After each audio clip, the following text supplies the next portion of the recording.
What's going on, guys? Sean Nalawani, SeanNal.com, RealScienceAthletics.com. And in this video today, I want to go over one less often discussed reason for excessive fat gain during a bulking phase.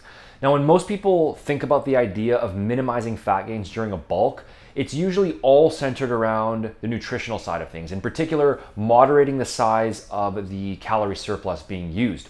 Now, this is obviously hugely important. Okay, your body can only make use of so many calories over a given day for the purpose of building muscle. And if you go overboard with the size of your surplus, then the excess calories are just going to be stored as fat. And I'd say in most cases, there really isn't any need to be eating any more than about 300 calories above maintenance for a beginner, around 200 for an intermediate, and even less for an advanced lifter, since the rate of muscle growth is going to keep slowing down the longer that you've been training.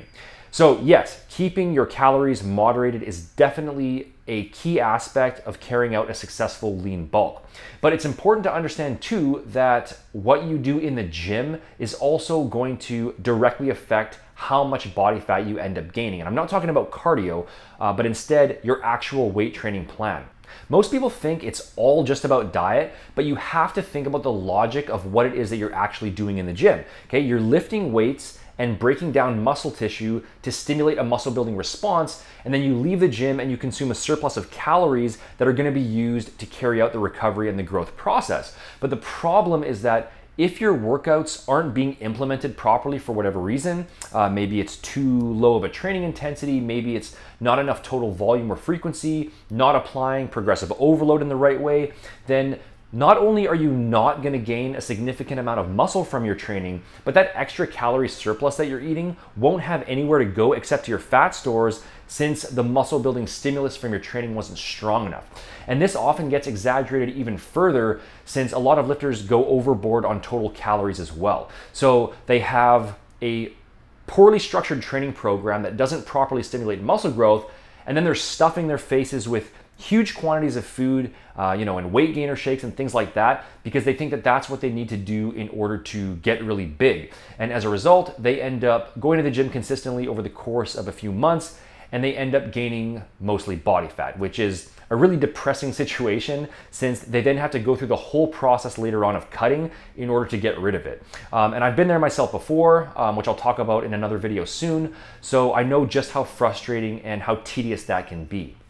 Now, that's obviously on the more sort of extreme end of things. It's not going to be black and white like that in most cases, but the bottom line is that if you want to not only maximize muscle growth, but also minimize fat gains so that the highest possible percentage of your gains are coming in the form of lean mass, remember that moderating your calorie surplus isn't enough. You also have to be really diligent with your training, and you have to make sure that everything is properly set up so that the majority of the calories that you're consuming are being used for building muscle. And this is especially true if you're more toward the average to maybe slightly below average spectrum in terms of muscle building genetics, or if you're in the 45 to 50 plus age range where muscle building becomes increasingly difficult.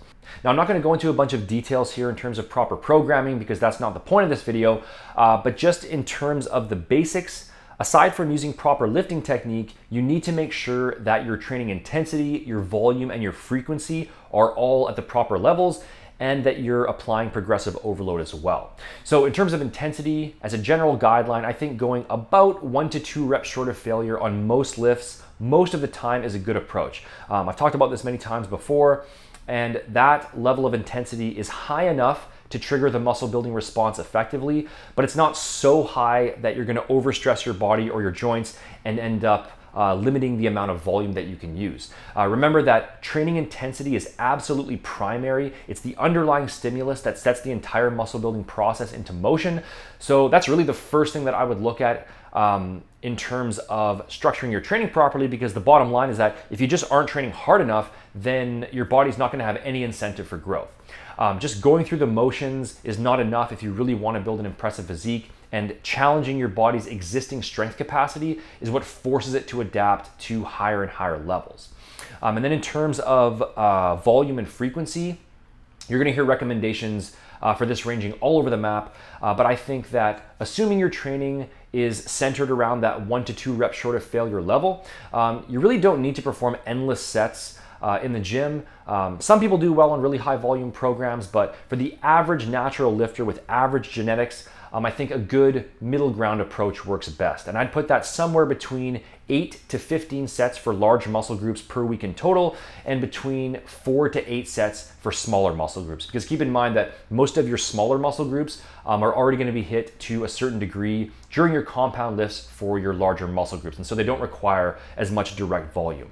I'm not saying that you can't do more than this, but I think that those ranges are going to be about right for the average natural lifter. And you can then take those total volume ranges and split it up between anywhere between 1.5 to 3 direct workouts per muscle group per week. It just depends what type of split you're following. And as a general template, I like the approach of a full body workout 3 times a week for beginners, upper lower 3 to 4 times a week for intermediates, and then legs push pull 4 to 5 days a week for more advanced lifters.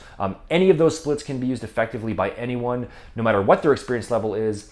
And there are definitely other ways to break it up during the week as well, but that approach works really well as a basic template to go by. And then of course, once your intensity is dialed in and you've got a proper plan in place in terms of volume and frequency, you need to make sure that you're applying progressive overload by aiming for consistent improvement on your exercises from week to week. That's what's going to force your body to adapt to greater and greater levels of stress and make sure that the calorie surplus that you're eating is being used to fuel those increases in muscle growth. As you get more advanced, there are other methods of progressive overload that you can use, but for the majority of lifters in the beginner to intermediate stage, progressive tension overload is by far the most effective and the most reliable method, which basically just means adding more weight to the bar over time. So train for additional reps to start. Once you hit the upper end of your rep range with a given weight, increase the weight the following workout, train for reps again, and then just keep repeating that process, making sure that your form stays the same with each weight increase. And this is why writing your workouts down is so critical as well, because that's going to allow you to progress as efficiently as possible, and it's also going to hold you accountable during every workout. So those are just some of the basic fundamentals to make sure you have in place, but the bottom line here is that minimizing fat gains during a bulk is both a product of moderating your calorie intake as well as maximizing the effectiveness of your weight training plan, because that's going to ensure that the majority of the calorie surplus that you do consume ends up as lean muscle rather than body fat. Having a poorly structured weight training plan or being inconsistent with your workouts doesn't just mean that you'll see subpar muscle gains, but it also means that you're going to put on a disproportionate amount of fat as well. So thanks for watching, guys. I hope this was helpful. If you want to learn all the details behind mapping out an optimal training and nutrition plan so that you can maximize your muscle gains while staying lean at the same time, you can check out my body transformation blueprint by clicking up here or visiting btblueprint.com. The link is in the description box. For those who are new to the channel, my brand new science-based pre-workout fish oil and multivitamin are also now available over at realscienceathletics.com. The link for that is also in the description. And make sure to hit the like button, leave a comment, and subscribe below if you haven't already in order to stay up to date on future videos. Thanks for watching, guys, and I'll see you in the next video.